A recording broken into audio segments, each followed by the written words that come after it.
good afternoon everyone. Kung sa kanila is mga literature, sa akin naman is mga digital tools na pwedeng gamitin sa lesson planning and yung mga pwedeng pagbuhanan ng mga apps na pwedeng pagbuhanan ng mga materials na free sa paggamit sa mga lesson plan.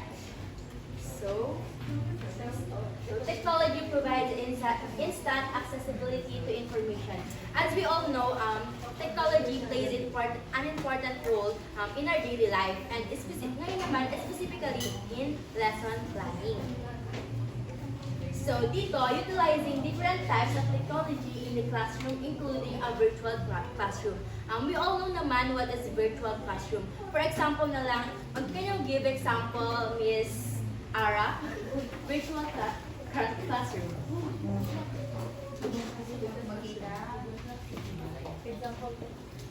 Online class. Online class. Yung mga classroom. Yes, Google Classroom yung mga example. Ito. Next, integration of technologies in education simply refers to the use of technology to enhance the student learning experience, utilizing different types of technology in the classroom. And the use of technology during full class instruction can improve student engagement for auditory and visual learners. For example na lang dito is yung mga PowerPoints, game, internet, homework assignment, or online grading system. PowerPoint presentation can be used to introduce the classroom concept while providing the opportunity for engagement. Sa inyo ba is nakaka-engage ba? Nagmamit kami ng PowerPoint para makuha namin yung attention nyo habang nag-discuss kami? Yes! That is the purpose of PowerPoint presentation. Wow! And the next is Kahoot. Itong Kahoot na to is pwede dito na mag-join yung mga bata, tapos gagawa ng play, tapos pwede silang magkaroon ng collaboration within this online app. Internet homework assignment. Hosting homework assignment via learning platforms like Blackboard, Brightspace, and Moodle. Alam niyo naman na siguro ito, di ba? Yes. Of course. Next, online grading system. Communication is a key element in education that helps teachers, administrators, parents, and students recognize a student's strengths and areas for improvement. This is the Power School na kung saan dito pinopost ng mga teacher yung mga grade ng mga student niya para rin itong Power School din is pwedeng ma-access ng parent, student, and the teacher. So dito, pwedeng i-determine ng parents niya kung ano nga ba yung kahinaan or mga strength ng anak niya para matulungan niya ito. So, this is one example of online grading system which is the Power School. Next is listserv. Itong listserv naman is dito is may mga emails na binibigay sa mga parents para ibigay yung mga updates about sa mga anak nila. And also, pwede din ditong ilagay yung mga important announcement na kailangan malaman ng mga parent ng mga students. Next, ways to incorporate technology in the elementary classroom. For younger students, technology can be used to build fundamental skills to prepare them for future independent learning. Ang example nito is yung mga spelling training.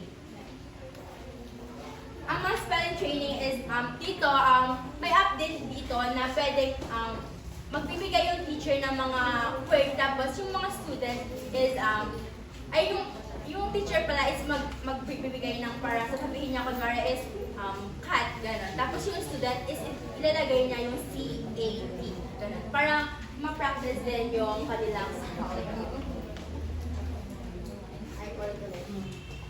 Ito naman na yung mga example of digital tools. Google Docs. Create, share, and edit documents online in real time with others. We all know naman what is Google Docs na pwedeng set natin yung link tapos mag-edit yung mga kasama natin. Next, Microsoft Word Online, similar to Google Docs. Ito, pwede natin gamitin dito at yung Microsoft Word Online is parehas lang ng gamit niya sa Google Docs. Kung gusto nyo din palang ma-access itong mga to, is may mga link ako nilagay dito para pag pinindot nyo, pupunta na kayo agad sa mga app na yun. Evernote, a note-taking app to organize lesson, ideas, and research and resources. Next, MindLister, a mind mapping tool to visually organize lesson plan ideas and connect concepts. Kaggle, another mind mapping tool created for brainstorming and visualizing relationships between topics.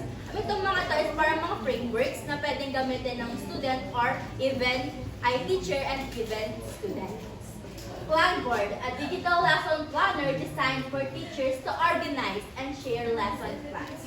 Ito, pwede natin ito gamitin as a teacher. Pwede natin i-share ito sa mga parehas natin ito magiging teacher or mga teacher na.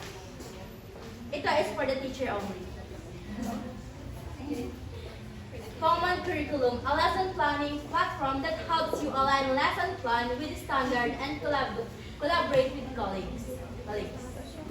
So dito, pwede dito makipag-communicate sa mga ibang teacher, pero yung laman ng topic na yun is aligned pa rin sa curriculum na tinuturo nyo. Next, Google Slide. As you all know, ano naman natin ito? Microsoft PowerPoint, presentation of software similar to Google Slide. Google Jamboard. Amateur na ba itong Google Jamboard? I think may isang teacher na tayo na nag-introduce sa atin nito. Si Sir JR, Iwo? Yes, next is Microsoft Whiteboard. Para-paras lang to, pero magkakaiba lang sila ng pangalan. Para-paras lang sila ng mga purpose. Google Forms. We all know what Google Form is. Create quizzes, polls, and survey to assess student understanding. Microsoft Forms, similar to Google Forms, for creating survey and quizzes. Mentimeter, an interactive presentation tool with polling, and Q&A features. Quizzes, I think nakikita rin na itong mga to is a gamified learning platform for creating quizzes and interactive lessons. Next, Vimeo, a video sharing platform known for high-quality content and a focus on creators. Edpuzzle, a platform for editing videos and embedding questions for student embedded. So lahat ng mga ito is pwede natin gamitin pag nagtuturo tayo para din makatulong sa mga student natin. And also para ma-enhance din yung technological skills nila. Next is resources for free learning materials, texts, and activities. DepEdComs. It's directly managed by the Department of Education, ensuring that all resources are aligned with official Philippine curriculum for K-3. This is specifically for us, early childhood educators. Next, ReadWorks provides reading passage and lesson plans aligned to standards focused on early reading comprehension. Itong mga sinerge ko is, nakafocus siya sa ating mga early childhood educators. CommonLit offers reading text with tools for close reading and assessment for grades 3 to 6.